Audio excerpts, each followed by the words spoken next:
우리 전도사님이 설교하시니까 많이들 오셔서 격려도 해주시고 뭐 전도사님 수고했어요. 그러고서는 나중에 그 코멘트도 좀 해주시고 그러면 좋을 것 같습니다. 4월 20일 그 피크닉 바로 전날 토요일입니다. 20일에 미션 웨이코 봉사활동이 있습니다. 그래서 9시부터 11시까지인데요. 그 오피스에서 9시에 모이셔서 미션 웨이코에서 뭐 부탁한 일들을 그렇게 하시면 되겠습니다. 뭐 가실 수 있는 분들은 우리 박홍순 집사님이나 김태일 집사님한테 알려주시면 좋겠습니다. 우리 조바울 선교사님이 수술을 잘 마치고 처음으로 저희 예배에 참석하셨는데요.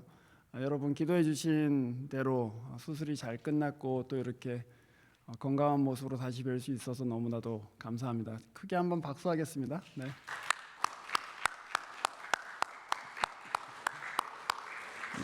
아직 우리 뭐 선교사님 그 회복 중이시고 또 물리 치료도 하시고 이제 그래야 되는 줄로 알고 있는데요. 여러분 계속 기도해 주시면 좋겠습니다. 네, 오늘 하나님의 말씀은 디모데 후서 2장 말씀인데요. 허경원 사모님께서 읽어 주시겠습니다.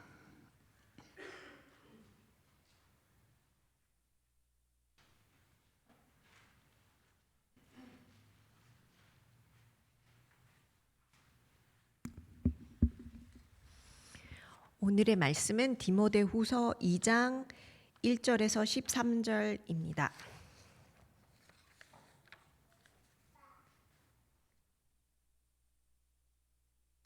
그러므로 내 아들이여 그리스도 예수 안에 있는 은혜로 굳세어지십시오.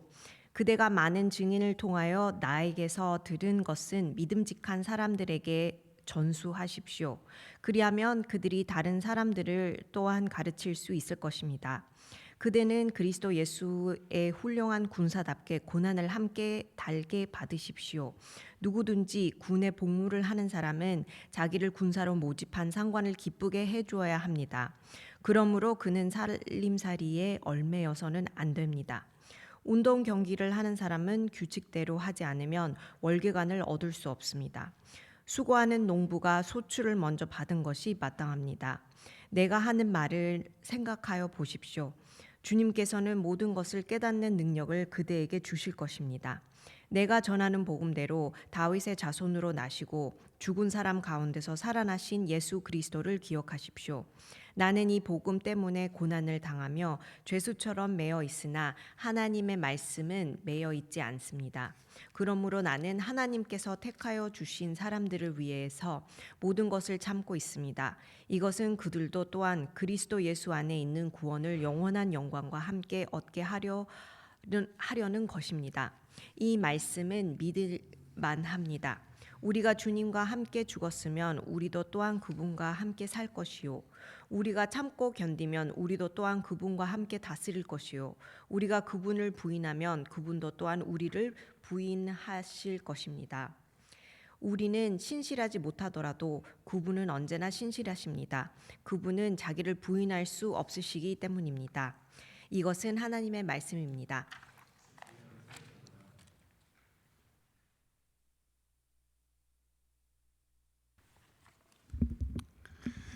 기도하겠습니다.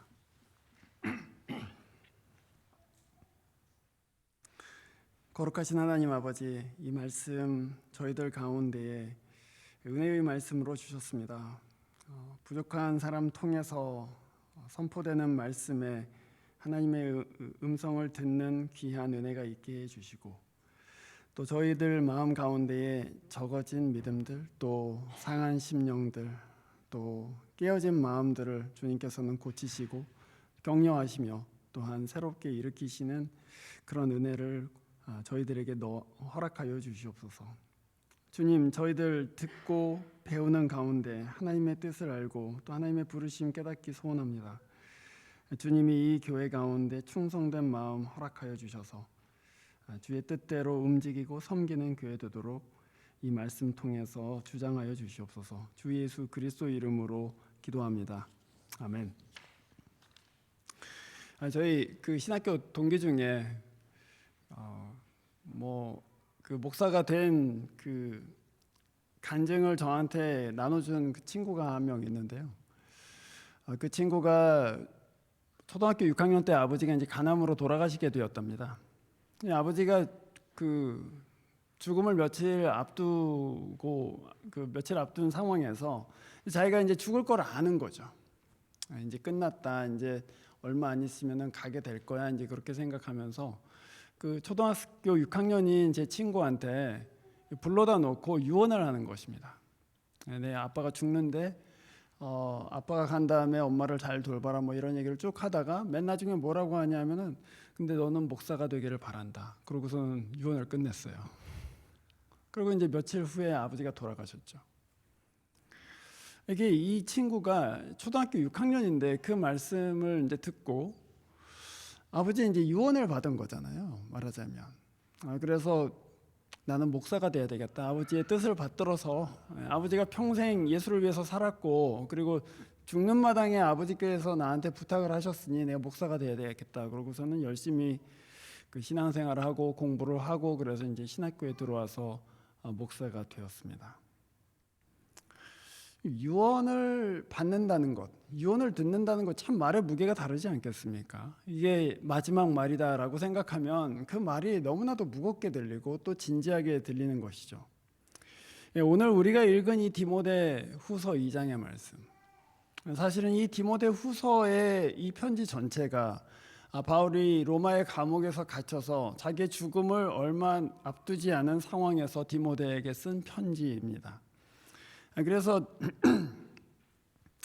지금 우리가 읽은 디모데 후서 4장 6절과 7절에는 아예 바울이 이렇게 얘기합니다. 나는 이미 부어드리는 제물로 피를 흘릴 때가 되었고, 순교를 의식한 것 같아요. 세상을 떠날 때가 되었습니다. 나는 선한 싸움을 다 싸우고 나의 달려갈 길을 마치고 믿음을 지켰습니다. 이렇게 얘기합니다. 그러니까 지금 유언하고 있는 거예요. 사실은 이제 얼마 안 있으면 나는 죽을 것 같은데 디모데야, 내가 너한테 마지막으로 할 말이 있다. 그러고서는 쓴 편지가 디모데 후서인 것이죠. 그리고 나서 디모데 후서의 맨 끝에 디모데에게 속히 나에게로 와라 이제 부탁을 하는 장면이 나옵니다. 서둘렀겠죠, 그렇죠? 에베소에서 지금 디모데는 교회를 돌보고 있는데 서둘러서 빨리 가서 만나야 되겠다. 우리 바울 선생님 죽기 전에 가서 빨리 만나야 되겠다. 그러고서는 서둘렀을 것입니다. 그 편지는 사실상 유언장과 같이 들렸기 때문이겠죠. 그리고 아마도 제 생각에는 디모데가 이 편지를 평생 마음에 담지 않았을까 그런 생각이 듭니다. 아까 마치 제 친구가 아버지의 유언을 듣고 목사가 돼야 되겠다 하고서는 평생 그 길로 달려간 것처럼 디모데도 아마도 이 말씀을 듣고 바울 선생이 마지막으로 한 유언이니 나도 그 길 가운데서 열심히 주의 좋은 군사로 살아야 되겠다고 마음에 담았을 것이라고 저는 생각합니다. 그런데 바울이 이 편지에서 특별히 디모데에게 오늘 특별히 이 본문 가운데서 부탁하고 있는 것이 무엇이냐면 복음을 다음 세대에 전수해 주라는 것입니다. 2절 말씀이죠. 그대는 그리스도 예수의 훌륭한 군사답게 이거 2절. 네. 그대가 많은 증인을 통하여 나에게 들은 것을 믿음직한 사람들에게 전수하여 주십시오. 그리하면 그들이 다른 사람들을 또한 가르칠 수 있을 것입니다. 이렇게 얘기합니다. 그러니까 이 본문은 사실은 그리스도의 복음이 어떻게 해서 세대에서 세대를 넘어서 전수되었는지, 그리고 그리스도의 교회가 어떻게 해서 계속해서 그 사명 가운데 존재하게 되었는지, 그리고 성령께서 어떻게 그 교회의 복음 증거를 도우셨는지를 가르치고 있다고 볼 수 있죠.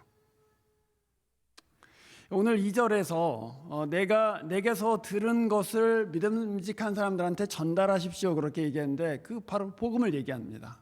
내게서 들은 것, 내가 당신한테 가르친 그 복음의 말씀을 전달해라 이렇게 얘기하는데 우리 본문에는 사실은 그와 비슷한 표현들이 무려 5번이 나옵니다. 2절에 나오고 또 8절에도 나옵니다. 내가 전하는 복음대로 9절에도 나오지요. 하나님의 말씀 또 이 복음 이렇게 얘기했고 그리고 마지막으로 11절에 이 말씀은 믿을 만합니다 하면서 또 한 번 복음을 언급합니다. 그러니까 바울 마음속에는 지금 이 복음을 전해야 된다. 그리고 이 복음을 너만 전하는 것이 아니고 이 복음을 증거할 사람들을 세워서 그 사람들한테 전수해 줘야 된다 하는 아주 특별한 그 피로를 느끼고 있는 것입니다. 교회의 가장 중요한 그 부르심은 무엇인가? 그 사명은 무엇인가 할 때 그것은 복음을 증거하는 것도 복음을 전수하는 것 이외에 다른 것이 아닙니다. 만약에 그것이 없다면 교회는 사실상 존재할 이유가 없죠. 교회가 그 사명을 잃어버리면 사실은 그 교회는 부패하게 됩니다. 왜냐하면 그 다음에 그 교회가 복음을 증거하고 복음을 전수한다는 사명을 놓쳐버리면 그 교회는 말하자면 그냥 어소시에이션처럼 되거든요. 그럼 어떻게 되겠습니까? 그럼 다른 목표들이 생기기 시작합니다. 그 교회가 어떤 소셜 인스티튜션으로 다른 목표들이 생기고 그것은 하나님께서 바라시는 것들과는 다른 식으로 작동하게끔 교회를 만들죠. 그래서 사실은 이 교회의 건강을 측정할 수 있는 어떤 크라이테리어가 있다면 그것은 그 교회가 복음을 제대로 전수하고 있고 또한 가르치고 있는가, 이제 그것이 큰 기준이 된다고 저는 그렇게 봅니다. 근데 여러분 가운데는 아마 근데 그 복음이 도대체 뭡니까? 라고 물으시는 분들도 계실 것입니다. 그 복음은 오늘 이 본문에 그 바울 서신 가운데는 여러 군데서 다른 모양으로 나타나지만 오늘 이 본문에서는 11절부터 13절까지 그 복음이 한 3가지 정도로 요약되어 있습니다. 11절을 보시면 우리가 주님과 함께 죽었으면 우리도 또한 그분과 함께 살 것이요, 그렇게 얘기합니다. 그리스도가 죄인의 운명을 짊어지심으로 우리는 그의 생명에 참여하게 되었습니다. 그게 복음이죠. 만약에 그가 내 운명을 짊어지시지 않았으면 나는 그냥 죄인으로 죽었을 텐데, 그리고 하나님의 진노 가운데서 심판받았을 것인데 그가 내 운명을 짊어지셨다. 그래서 나는 그 예수의 삶에 동참하게 되었다. 그것이 복음입니다. 그 대속을 믿는 사람들, 그가 나를 위해서 내 운명을 짊어지셨다는 것을 믿는 사람들은 그 믿음으로 그리스도와 함께 연합되게 되고, 그리고 이제 내 운명이 아닌 그 하나님의 아들이신 그분의 운명 가운데로 참여하게 됩니다. 그분의 영광 가운데로 참여하게 되는 것이죠. 그게 바울이 얘기하는 첫 번째 복음입니다. 그가 우리의 죄인의 운명을 짊어지심으로 우리는 하나님의 아들의 운명에 참여하게 되었다는 것입니다. 두 번째는 12절 말씀이죠. 우리가 참고 견디면 우리도 또한 그분과 함께 다스릴 것이요. 복음은 우리에게 그냥 지옥에 가는 것을 간신히 피한 것이 아니다. 복음은 우리에게 하나님과 함께 그리스도와 함께 다스리게 될 사람들로 우리의 신분이 바뀌었다, 그렇게 얘기합니다. 복음은 회복된 세상에서, 하나님이 갖고 오실 그 거룩한 회복된 세상에서 우리가 그리스도와 함께 하나님의 아들과 딸들 되어서 다스릴 것이다 라고 그런 소망을 저희들에게 줍니다. 그래서 견디는 거예요. 그래서 견디는 것입니다.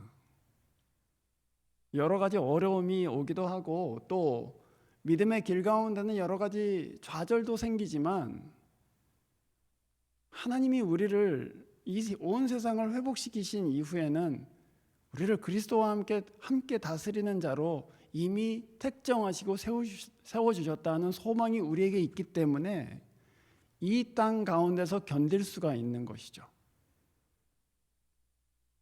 그렇잖아요. 우리에게 그냥 세속적인 소망도 끊어지면 이 사람이 어떻게 살아야 될지를 모르는데, 예를 들어서 여러분이 웨이코에서 사는데 10년 후에 어떻게 될지 진짜 모르겠다. 뭐 잡이 없어질지도 모르고 뭐 애들이 막 집을 나갈지도 모르고 막 그런 생각만 가득하다고 생각해 보세요. 그러면은 일을 제대로 하실 수가 있겠습니까? 뭐 내가 그래도 참고 우리 애들 봐서라도 또 그래도 좋은 날이 오겠지 하는 그런 소망 가운데 오늘 견디는 거잖아요. 그 소망 때문에 견디는 겁니다. 그냥 견디는 게 아니에요. 그런데 성도의 삶이라는 것은 그리스도께서 약속하신 그 나라, 그리고 그리스도께서 우리에게 이미 약속하신 그 아들의 집이 또 함께 다스리게 될 거라는 그 소망, 그거 보고 오늘 내가 그래도 믿음으로 살아야지, 내가 이렇게 기부인해서는 안 되지, 내가 이렇게 타협해서는 안 되지 하고서는 견디게 되는 것이죠. 그 소망이 복음입니다. 주님은 우리를 다만 지옥에서 건져내실 뿐만 아니라 하나님의 나라를 함께 다스릴 자로 이미 세워주셨다 하는 그 소식이죠. 세 번째는 13절입니다. 우리는 신실하지 못하더라도 그분은 언제나 신실하십니다. 그분은 자기를 부인하실 수 없기 때문입니다. 우리 넘어집니다. 믿음의 길을 가다가 넘어지죠. 목사도 넘어질 때가 있고 장로도 넘어질 때가 있고 집사도 넘어집니다.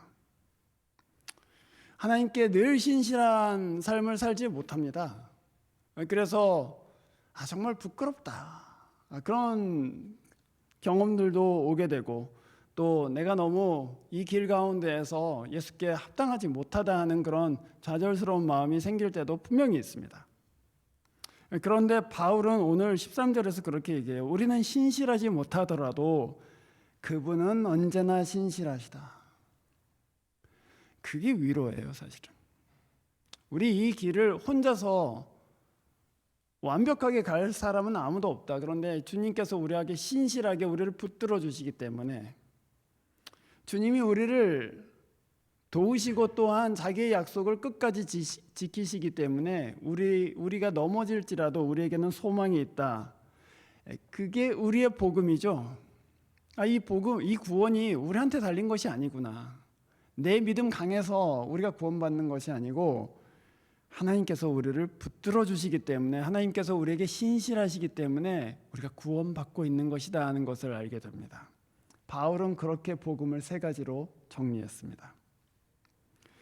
여러분께는 이것이 기쁜 소식입니까?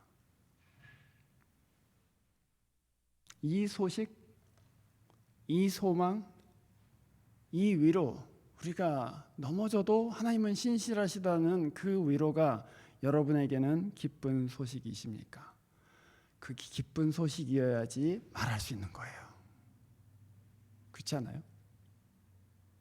무좀 때문에 무지 고생한단 말이에요. 약을 아무리 써봐도 무좀이 낫질 않아요. 근데 친구가 무슨 약방에서 약을 하나 사왔는데 발라봤더니 무좀이 싹 낫는단 말이죠. 그럼 어떻게 되죠? 온 동네방네 다니면서 야, 이거 좀 써봐, 이 무좀약 진짜 신기하다, 이거 진짜 잘 들어. 그러고서는 자기가 경험했기 때문에, 자기가 그것에 치유를 받았기 때문에 무좀약을 들고 다니면서 막 얘기를 해요. 이 복음이 여러분에게 기쁜 소식이십니까? 그러면 말하는 거예요. 그러면 전수하기 시작하는 것입니다. 우리 자녀들 키우면서 아이들한테 우리는 메시지를 계속해서 주고 있습니다. 그런데 한번 생각해 보셨으면 좋겠어요. 지금 전수라는 얘기가 나왔으니까 우리가 우리 아이들한테 말로 하건 아니면은 내 어떤 표정이나 또는 내 삶의 길이나 사고 방식으로건 어떤 메시지를 계속해서 아이들한테 주는데, 그 메시지가 이런 복음의 메시지인가? 네가 넘어져도 하나님은 신실하시다. 또 네가 지금 되게 그냥 연약하고 지금 쓰러진 것 같이 보여도 하나님께서는 너를 하나님 나라를 함께 다스릴 자로 택하셨다. 그런 안정감, 그런 확신, 그런 약속들을 우리 자녀들한테 말하고 있냐고요. 그리고 그런 약속들로 아이들을 대하고 있냐고요. 아니면 너 그렇게 살다가 큰일 난다, 너 그렇게 살면 망해, 너 지금 뭐 그렇게 살다가 진짜 인생 저돼, 그러고 두려움을 계속해서 주고 있는가? 우리 아이들한테 우리는 어떤 메시지를 주고 있는가 생각해 봐야 되지 않겠습니까? 우리가 다음 세대에 복음을 증거한다고 할 때 복음은 따르고 이 아이들한테 주는 라이프 레슨은 다른 것이냐, 이제 그런 말씀이죠. 여러분에게, 그래서 제가 다시 묻는 것입니다. 여러분에게 복음은 진짜로 기쁜 소식입니까? 그 복음이 여러분을 위로하고 그 복음이 쓰러져 있는 여러분에게도 다시 일어날 수 있겠다, 하나님 계시니까, 그런 위로가 된다면 그 복음을 여러분의 자녀들로부터 시작해서 말하라는 것입니다. 엄마 아빠가 해줄 거 별로 없지만 네가 이거 하나 믿고 살았으면 좋겠다. 하나님은 네가 넘어지더라도 너에게 신실하신 분이시다. 너 자신은 네가 이 세상에서 별거 아닌 것 같이 생각될지라도 하나님은 너를 다스리는 자로 세우시는 분이시다. 하나님은 너의 짐을 짊어지심으로 자기의 영생에 너를 참여시키시는 분이시다. 그 메시지를 주세요. 또한 그 메시지를 여러분이 사랑하는 친구들에게, 이웃들에게 주셔야만 하는 것이죠. 바울은 오늘 디모데에게 2절 말씀에서 나에게 들은 것을 믿음직한 사람들에게 전수해 주면 그 사람들이 그것을 또한 다른 사람들에게 가르칠 수 있을 것입니다. 이렇게 얘기했습니다. 믿음직한 사람들에게 이거를 전수하라고 그렇게 얘기했습니다. 누가 믿음직한 사람일까요? 이 믿음직하다는 표현은 영어로는 faithful이라고도 번역되기도 하고 reliable 이렇게 번역되기도 합니다.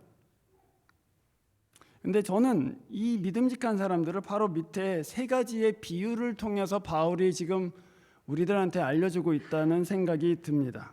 첫 번째는 군사의 이미지고, 두 번째는 농부의 이미지, 경기자의 이미지고, 세 번째는 농부의 이미지이죠. 그래서 오늘 첫 번째로는 군사 얘기를 3절과 4절에서 합니다. 예수 그리스도의 훌륭한 군사답게 고난을 함께 달게 받으십시오 하면서 이렇게 얘기하죠. 누구든지 군에 복무하는 사람은 자기를 군사로 모집한 상관을 기쁘게 해주어야 합니다. 그러므로 그는 살림살이에 얽매여서는 안 됩니다. 이렇게 얘기해요. 누가 믿을 만한 사람입니까? 하나님 나라에서. 그 사람들은 내 삶에 대한 그리스도의 주권을 최우선적으로 인정하는 사람들입니다. 내 삶은 나는 부르심 받은 사람이다. 그래서 그리스도의 주권이 내 주권보다 앞선다. 이것을 인정하는 사람들이에요. 사사로운 이익 때문에 또는 사사로운 편리 때문에 그리스도의 부르심, 또 그리스도의 맡기신 사명들을 뒤로 미루지 않는 사람들을 충성된 자라고 그렇게 말하는 것이죠.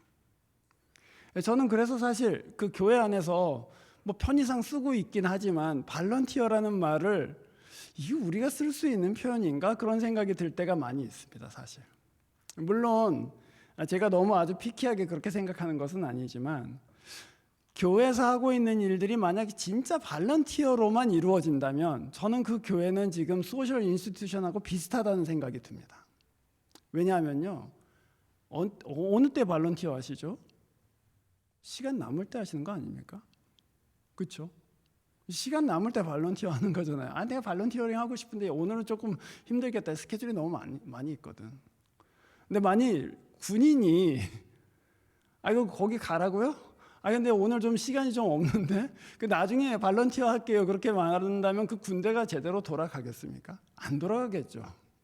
그래서 저는 이 교회가 군대같이 돼야 된다고 그렇게 생각하는 것은 아니지만 만약에 우리가 진짜 발런티어라는 생각으로 여기에 있다면 그게 예수 그리스도의 군사라고 할 수 있을까 하는 생각을 하게 됩니다. 무슨 얘기냐 하면 누가 우리 삶의 첫 번째 권위를 갖고 있는 분인가를 결정하시라는 뜻입니다. 예수입니까? 아니면 우리 자신입니까? 그를 믿고 따라가면 내가 보기에는 손해보는 것 같아도, 내가 보기에는 뒤처지는 것 같아도 그게 하나님을 기쁘시게 하고 내 삶에 궁극적으로는 선이 된다는 것을 믿으시겠습니까? 그러면 그의 권위를 인정하고 그분 뒤를 따라갈 수가 있는 것이죠. 그 사람들을 첫 번째로 충성된 사람들 또는 신실한 사람들 이렇게 얘기했습니다. 두 번째로는 경기장에서 운동하는 사람 얘기를 합니다. 5절 말씀이죠. 운동 경기를 하는 사람은 규칙대로 하지 않으면 월계관을 받을 수 없습니다. 어떤 사람이 신실한 사람입니까? 복음의 정신에 합당하게 행하는 사람입니다. 권투 선수가 있다고 생각해 보세요. 권투 선수 막 싸우다가 자기 질 것 같으니까 벨타리를 탁 때린단 말이에요. 그래갖고 막 쓰러져요.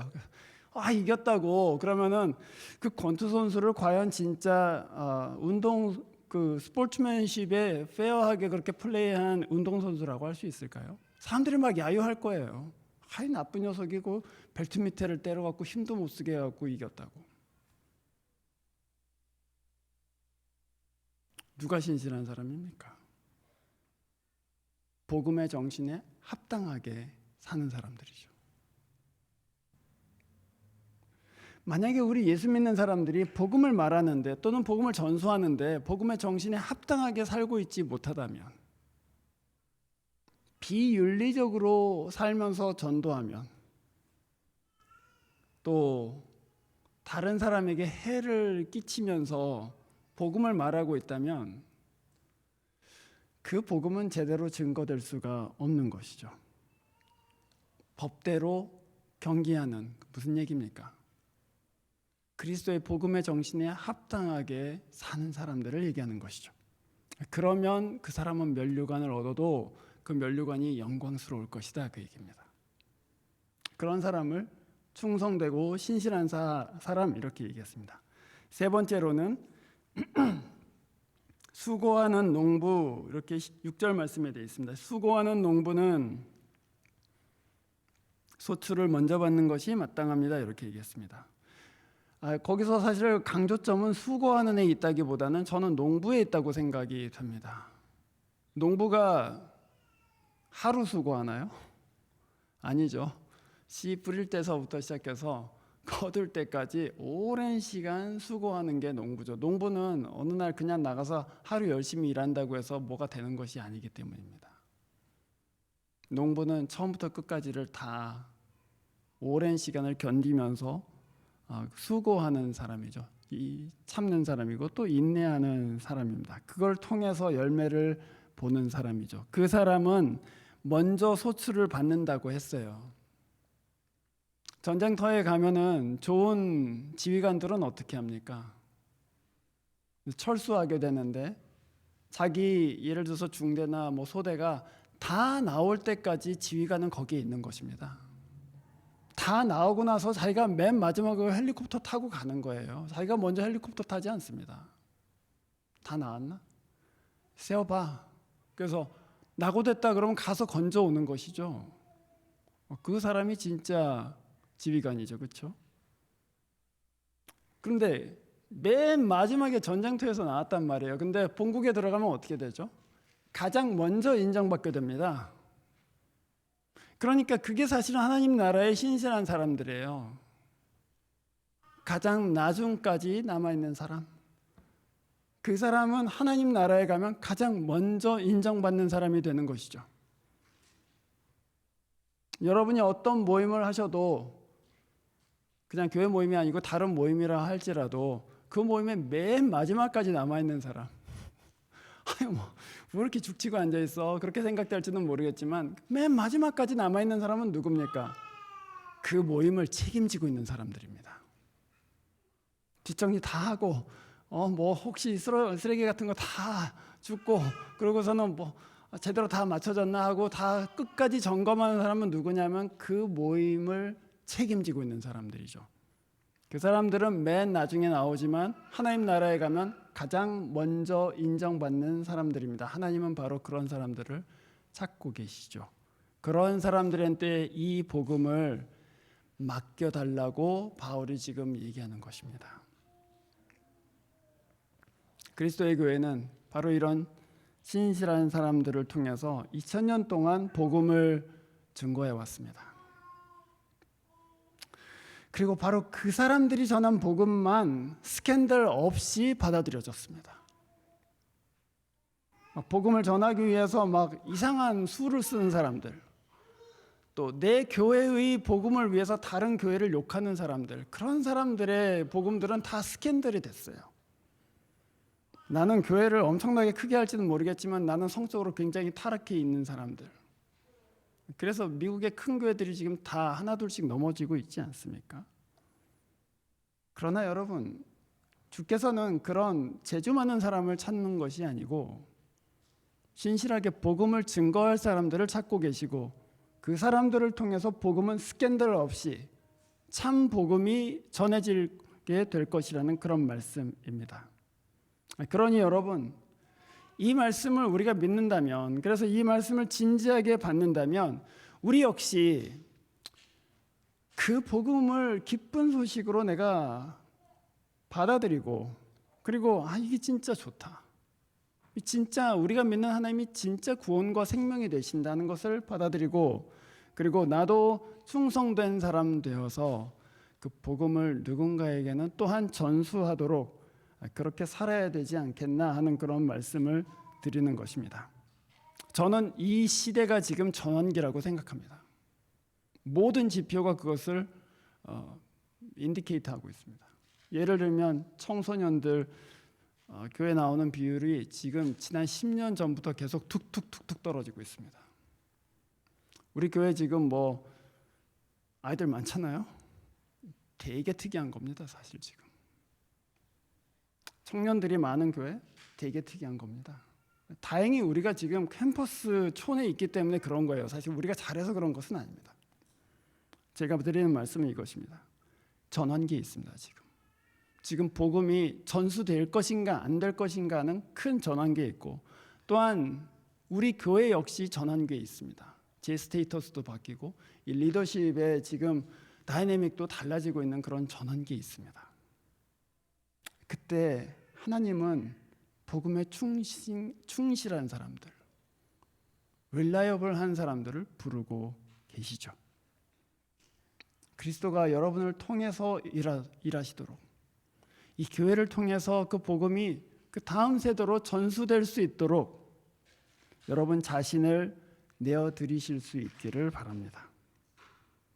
또한 그 일에 동참하심으로 이 세상에서는 시련을 참을 때도 있고 마지막까지 남아서 다 챙겨야 되기도 하고, 그리고 혹시 빠진 사람 없나, 혹시 상처받은 사람 없나, 혹시 소외된 사람 있지 않나 하고 마지막까지 남는 사람들도 있겠지만, 그래서 이거 너무 시간이 좀 어려운 것 같다 할 수도 있겠지만, 주님이 하나님의 나라를 온전히 회복시키시는 그날에 주님은 맨 마지막까지 남았던 사람들, 전장의 맨 마지막까지 남아서 자기의 소대원들을 챙겼던 그 사람들을 제일 먼저 부르시고 인정해 주실 것입니다. 그 사람들을 주님께서는 지금 찾고 계십니다. 이 부르심에 여러분께서 동참하시고, 그리고 하나님 나라에서 귀하고 아름다운 사람들로 인정되기를 주의 이름으로 축원합니다. 기도하겠습니다. 주님, 저희들에게 이 큰 은혜 베풀어 주셔서 복음을 나누고 또한 말할 수 있는 그런 특권과 기회들을 허락해 주셨습니다. 가장 가까운 사람들부터 주님, 이 복음의 정신으로 생명의 메시지를 말할 수 있도록 저희들을 사용해 주시고, 또 하나님께 충성된 자가 되어서 이 혼탁하고 어려운 세상 가운데 하나님의 복음의 능력을 드러내는 귀한 교회로 함께 세워 주시옵소서. 주 예수 그리스도의 이름으로 기도합니다. 아멘. 오늘 찬송가 505장 함께 부르시면서 봉헌하겠습니다.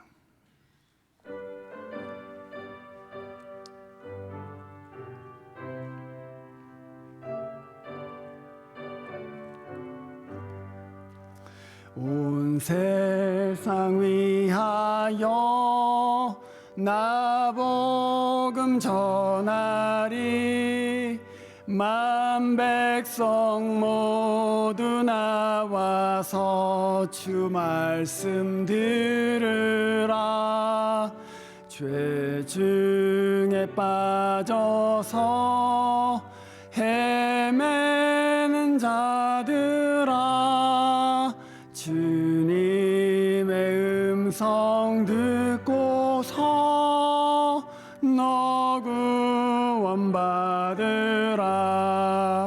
전하고 기도해 매일 증인 되리라. 세상 모든 사람 다 듣고 그 사랑 알도록 온 세상 위하여 이 복음 전하리. 저죄인 회개하고서 주 예수 믿으라. 이 세상 구하려 주 돌아가신 거 나 증거하지 않으면 그 사랑 모르리. 전하고 기도해 매일 증인 되리라. 세상 모든 사람 다 듣고 그 사랑 알도록 온 세상 위하여 주의 임하니. 주 예수 이름 힘입어 이 복음 전하자. 먼 곳에 나가서 전하지 못해도 나 어느 곳에 있든지 늘 기도 힘쓰리. 전하고 기도해 매일 증인 되리라. 세상 모든 사람 다 듣고 그 사랑 알도록. 기도하겠습니다. 주님, 저희들에게 은혜 베풀어 주신 모든 것들 저희들이 하나님 앞에 감사드리고 천지를 지으신 하나님께서 또한 우리가 필요한 모든 것을 공급하고 계시는 분이심을 고백합니다. 주님, 저희들에게 주신 은혜를 따라서 저희들이 여러 가지 구별하여서 하나님 앞에 드립니다. 주님의 나라를 위해서 또 그 복음을 위해서 사용하여 주시고 저희의 인생도 주님의 나라를 위해서 또 그 기쁜 소식을 위해서 사용하여 주시옵소서. 하나님 아버지께서 여러분에게 충성된 마음 주셔서 복음 위에서 살게 해 주시기를, 주 예수께서 여러분에게 복음의 은혜와 기쁨을 날마다 풍성하게 경험하게 해 주시기를, 또한 거룩하신 성령께서 여러분을 진리 안에 굳게 서서 세상 이기는 믿음 주시기를 간절히 축원하옵나이다. 아멘.